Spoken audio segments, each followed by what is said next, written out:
Dzień dobry, nazywam się Kaja Klimek i w tym roku prowadzę spotkania z twórcami filmów z konkursu krótkometrażowego w ramach Festiwalu Filmów w Gdyni. Bardzo się cieszę, bo każdy twórca i każda reżyserka mogą tutaj trafić na moje gorące krzesełko, a dzisiaj moją gościnią jest Urszula Morga, reżyserka filmu Hern.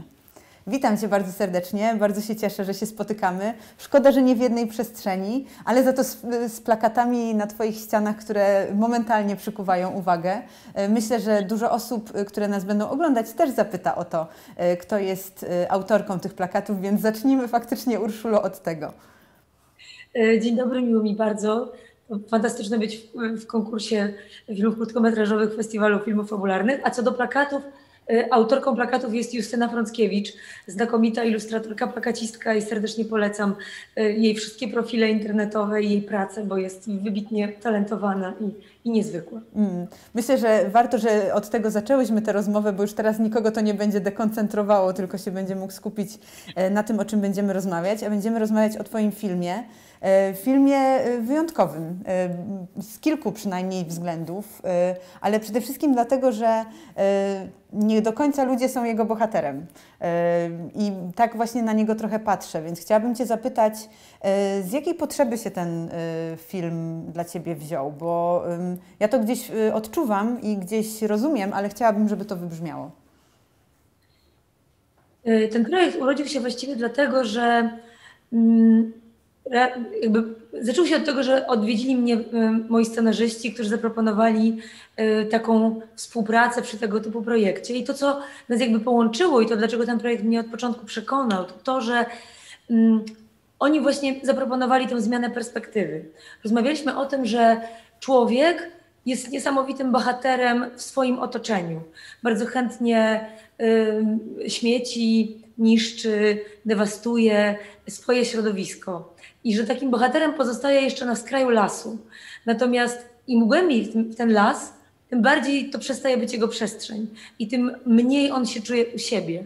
I zafascynowało nas ten moment, to pogranicze, to przejście między skrajem lasu, gdzie ludzie właśnie wyrzucają śmieci, robią siku, nie wiem, zmieniają opony, czyli robią te swoje rytualne czynności, często bardzo dewastujące środowisko.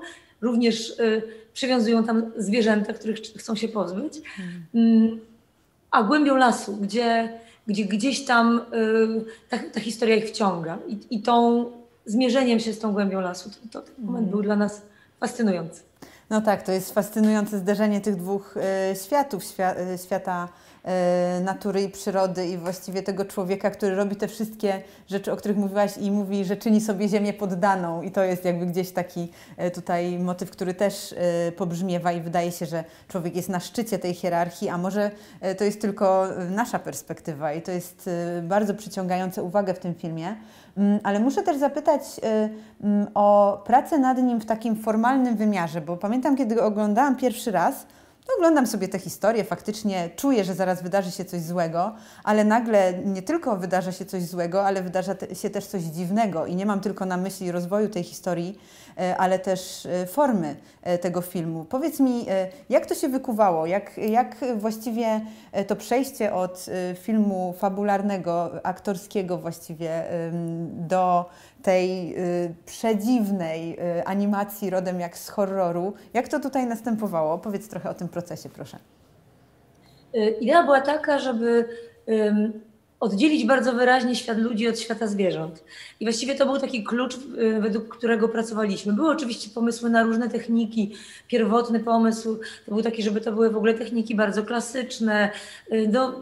Bawiliśmy się gdzieś tam tymi pomysłami. Ostatecznie też i ze względów budżetowych, i ze względów pewnego czasowych, realizacyjnych zdecydowaliśmy się na tego typu animację. Ale zależało nam bardzo na tym, żeby ten świat człowieka, ten świat oswojony był taki nam bliski, natomiast to, co dzieje się w głębi lasu, było zupełnie inne. I żeby rzeczywiście było to mocne poczucie.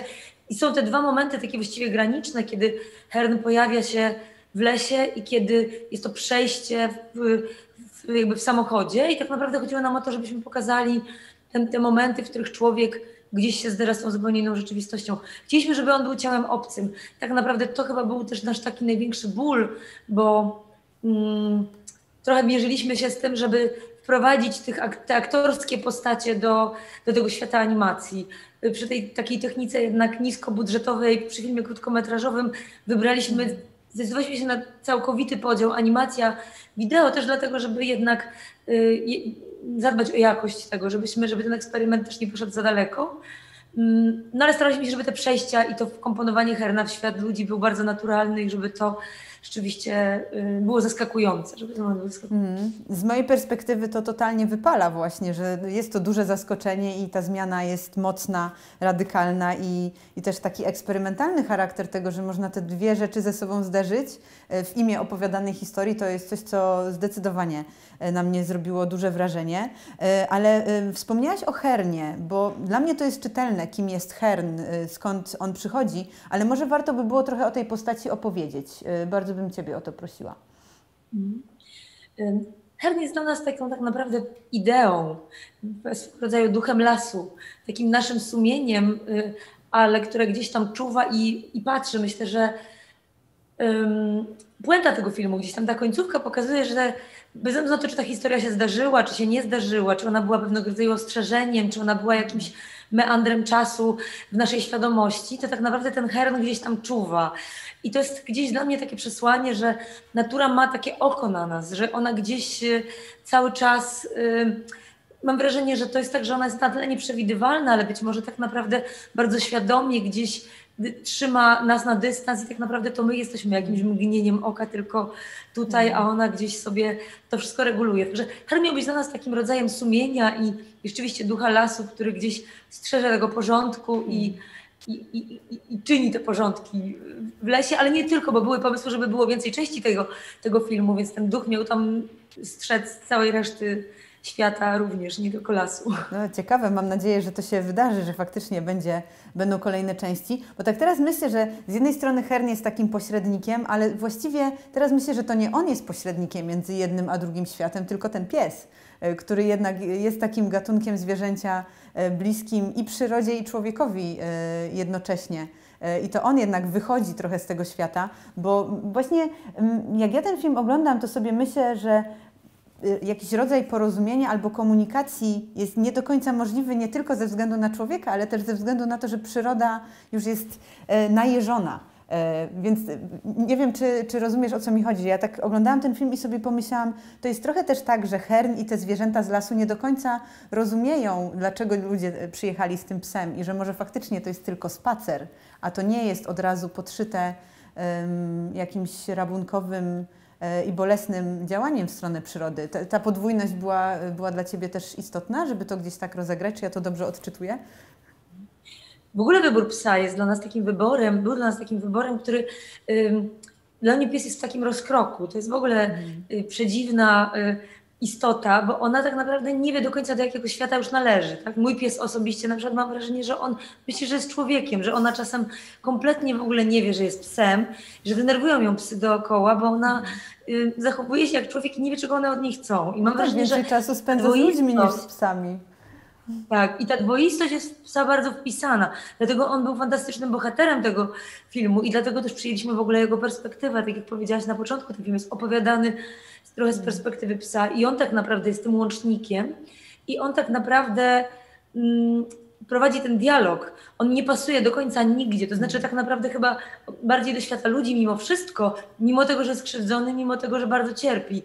Ale ja myślę, że takie właśnie zwierzęta jak ta świadomość, ja powiem tak, ja na przykład od dłuższego czasu już nie jem mięsa, ale nie jadłam go wcześniej, potem zaczęłam, potem przestałam, ale pamiętam taki artykuł, który zrobił na mnie gigantyczne wrażenie i on nosił tytuł właśnie Gulasz z Golden Retrievera i skoncentrował się na tym, żebyśmy próbowali przetwarzać w pewnym sensie pewne rzeczy, które dla nas wydają się takie dalekie, odległe, jak ta głębia lasu, przez pryzmat tego, gdybyśmy mieli obedrzeć ze skóry własnego Golden Retrievera i go ugotować, tak? I myślę, że to jest mimo wszystko niesamowity łącznik i pewien rodzaj takiego ogniwa, które pomaga nam się z tą naturą porozumieć. Wiele rzeczy możemy zrozumieć też dzięki swoim relacjom na przykład ze zwierzętami domowymi. I myślę, że pies tutaj był takim niemalże oczywistym wyborem. Tak, no ja właśnie pomyślałam o potrawce z mojego kota, I no nie, zdecydowanie nie. Sama nie jem mięsa od wielu lat, więc też mi gdzieś to jest bliskie i w ogóle, ale tak, to jest mocna terapia dla tych, którzy się jeszcze zastanawiają, czy może już pora porzucić dietę mięsną i to też jest rzecz, która tutaj wybrzmiewa. Ale mówimy o tym psim bohaterze. Jak się reżyserowało zwierzę? Jak przygotowania do tego, żeby on w tym filmie jednak zagrał, bo tu mamy dużo ujęć na rozumiejące spojrzenie, na świadome spojrzenie, więc to mogły z tym się wiązać jakieś wyzwania. Powiem tak, że no tutaj akurat takie szczęście reżyserskie, bo tak naprawdę wiedziałam, że nie będzie nas stać na wynajęcie takiego psa filmowego, super ekstra tresowanego do filmu i szukaliśmy tego psa taką pocztą pantoflową tak naprawdę, czyli Facebook, znajomi znajomych i tak dalej. I no tutaj ukłony, uściski i w ogóle pozdrowienia dla Joanny Jankowskiej, która jest właścicielką Rojka, czyli naszego bohatera, który zagrał naszego bohatera, ale przede wszystkim no, ma fantastyczny kontakt ze zwierzętami, jest behawiorystką, pracuje z psami i to, co ona tam wyczyniała z nim i jakby poziom komunikacji jeszcze z takim ogromnym szacunkiem, gdzie ona nie tylko go była w stanie wprowadzić w każdą emocję, ale jak widziałaś, tam są emocje dosyć trudne dla psa, ale ona go z każdej emocji wyprowadzała. Dbała o to, żeby on wiedział, że był smutny, ale już nie musi być smutny, że to nie jest kara, że naprawdę niesamowicie z nim pracowała. Był bardzo wesoły, szczęśliwy. No to było super patrzeć na to naprawdę i też no, my tak naprawdę nakręciliśmy ten film w jeden dzień zdjęciowy plus jakieś dokrętki jeszcze właśnie z udziałem psa. Więc ta dyscyplina to jest niesamowite to było, bo Asia masę pracy w to włożyła, a pies jest cudowny, mądry i jak widzieliśmy. Bardzo świetny aktor. I żaden pies nie był nieszczęśliwy w ramach realizacji tego filmu, bo tu nawet nie o krzywdę, co raczej poczucie smutku i zagrożenia mogłoby chodzić. Ona naprawdę świetnie to robiła i widać było, że on rozumie, że to jest zadanie i to jest taki pies, który rzeczywiście nauczyła go pracować. No, ja jestem zachwycona tym, co ona robi ze zwierzętami. Mam do Ciebie jeszcze takie pytanie, bo kino i w ogóle też oczywiście telewizja i wszystkie seriale przyrodnicze Davida Attenborough przyzwyczaiły nas do jakiejś określonej wizji zwierząt na ekranie, że albo te zwierzęta mają życiorysy i swoje przygody, albo są słodkimi zwierzątkami z animacji, albo jakąś siłą natury, która człowiekowi zagraża. Ja mam wrażenie, że Ty wchodzisz w takie miejsce, którego trochę brakuje. Jak Ty w ogóle o tym myślisz, o tym, jak zwierzęta są właściwie przez kino i popkulturę przedstawiane? Bo przypuszczam, że masz na to jakąś odpowiedź, także chętnie jej wysłucham.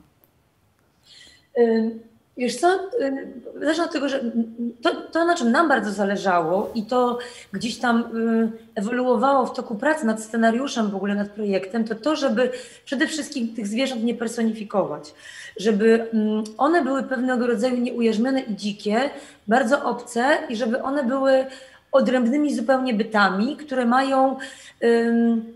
Jakby zastanawialiśmy się nad tym, czego tak naprawdę człowiek boi się w tym lesie i stwierdziliśmy, że boi się tego, czego nie zna. I że właśnie bardzo staraliśmy się uciekać przed personifikacją, przed takim uosabieniem, żeby im nie nadawać cech ludzkich, żeby to, co robią, było dzikie i takie nie do końca dla nas zrozumiałe. W jakiś sposób obce i jakieś takie nienaturalne, wręcz troszkę przerażające, ponieważ myślę, że tego się też w ogóle boimy. Może to też jest oczywiście element naszego wyobrażenia, ale mimo wszystko zależało mi na tym, żeby te ich zachowania były takie troszkę nieokrzesane, nieujarzmione. Przyznam się szczerze i to powiem jako anegdotę. Pamiętam taki teledysk Michaela Jacksona Smooth Criminal i tam jest taka scena w takiej długiej wersji tego teledysku, jak nagle ludzie zaczynają w taki przedziwny sposób się zachowywać, zaczynają wyć, wić się, tupać i to pamiętam jako dziecko, że ja byłam wtedy dzieckiem, kiedy ten teledysk się pojawił, jeżyły mi się włosy wszędzie i po prostu czułam się przerażona i czułam, że to jest coś, czego się po prostu bardzo boję. I to była dla mnie taka bardzo daleka, ale inspiracja do tej sceny ich tego tańca takiego rytualnego, w którym one gdzieś próbują wciągnąć psa, zachęcić go do tego linczu, do tej zemsty. I pomyślałam sobie, że to jest coś takiego, co pamiętam z dzieciństwa jako ten rodzaj strachu przed tą taką dzikością. No i to jakby była moja gdzieś próba zmierzenia się z tym tematem zwierząt, bo bardzo chciałam, żebyśmy je oddalili od człowieka, żeby to właśnie pies był bardziej tym takim łącznikiem, a tamte zwierzęta pozostałe skrzywdzone, jak widać, przez ludzi, ale jednak, żeby one miały te swoje takie zupełnie nieprzewidywalne odruchy. Do samej wizji w kinie, to też nie wiem, czy się zastanawiałam nad tym, bo tak jak mówisz, albo one są rzeczywiście, tego się starałam uniknąć na pewno, nadawania im imion, takiego oswajania i nadawania im cech ludzkich. Fascynowało mnie coś takiego nieodgadnionego, coś takiego bardzo, ten taki dystans między nami a dzikimi zwierzętami, ta ich przestrzeń taka. Jasne. No tak, zwierzęta powinny mieć też swoją przestrzeń i to, że my ich czasami nie rozumiemy, to nie znaczy, że one zawsze rozumieją nas. I to też jest kwestia komunikacji, jak się okazuje, bo gdzieś to tutaj również wybrzmiewa w tym filmie. Bardzo Ci dziękuję za ten film, bo on jest elementem takiego szerszego spektrum właściwie jakiegoś nowego języka mówienia o świecie. Ja tak na niego patrzę, że trochę to jest wszystko bardziej skomplikowane i człowiek jest jednym z uczestników tej sytuacji właściwie, a nie tym dominującym. I może takie otwarcie również na zwierzęta to jest coś, co nam wszystkim dobrze zrobi. Ten film na pewno ma taką szansę. Także bardzo Ci dziękuję i bardzo się cieszę, że możemy go oglądać na festiwalu w Gdyni. Trzymam kciuki i mam nadzieję, że będziemy miały okazję się spotkać kiedyś, żeby jeszcze porozmawiać o tym projekcie albo o jakichś następnych. Czas pokaże. Z przyjemnością. Bardzo dziękuję i bardzo dziękuję za fantastyczną rozmowę. Dziękuję bardzo i do zobaczenia. Do zobaczenia. Dzięki.